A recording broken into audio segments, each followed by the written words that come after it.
God, you are funny. It's December 2014 after Christmas, and it has been almost a year since my divorce was finalized. And for the first time, I am alone on our annual family vacation without my now ex-husband for the holidays. I met Joshua, my ex-husband, whom everyone called Josh, 7 years prior while celebrating my birthday. It was a hot and humid Alief, Texas midsummer night at a karaoke bar called Liquid Courage. They were famous for their assorted flavored daiquiris and tequila shots.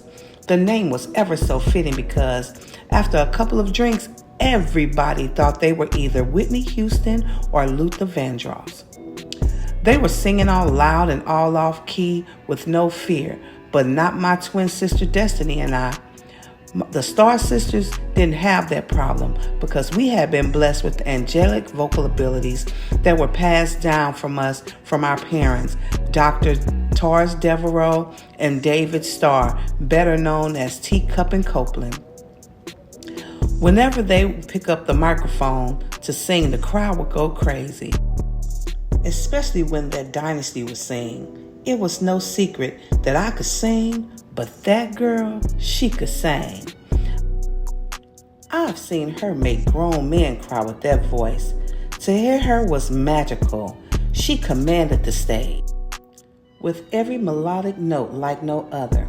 As we were singing on stage, in walked the most handsome man I had ever seen before in a very long time. He was 6'4", with skin that was a perfect complexion of coffee with a dash of cream, freckles, and a body that was so fine it could stop traffic and my heart. We locked eyes as I sang Jodeci, "My heart belongs to you." And when he looked at me, time stood still. My girlfriend Deja was, "Girl, who is that?" I smiled and shrugged as to say, "I don't know." Then she suggested I go and introduce myself. I swiftly rejected it. Hell no, because although Dynasty was prim and proper, Karma, who my friends affectionately called me, on the other hand, was not. I had had way too much to drink, and Karma was in full effect. The universe must have heard our conversation because before I knew it, Josh was standing right before me. We talked briefly, and by our conversation, I could tell he was a man who knew what he wanted. Before he walked away, he said to me ever so arrogantly, "Put my number in your phone and call me." I replied, "That would be a no for me.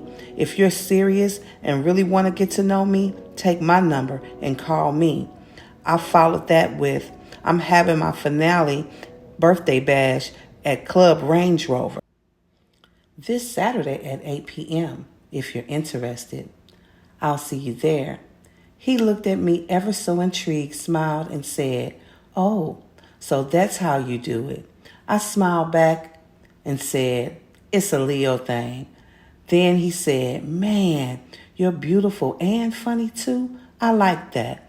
I winked and said, "Thank you." Club Range Rover will be the first of our many dates. I must have made a big impression on him because we were married just 3 months later. It wasn't all bad. Josh was a wonderful son-in-law, brother, cousin, nephew, and friend, but a terrible husband. After 7 years, I realized we should have just dated. Our relationship was too reminiscent of many things I experienced growing up in the Star household, a familiarity I didn't want to relive.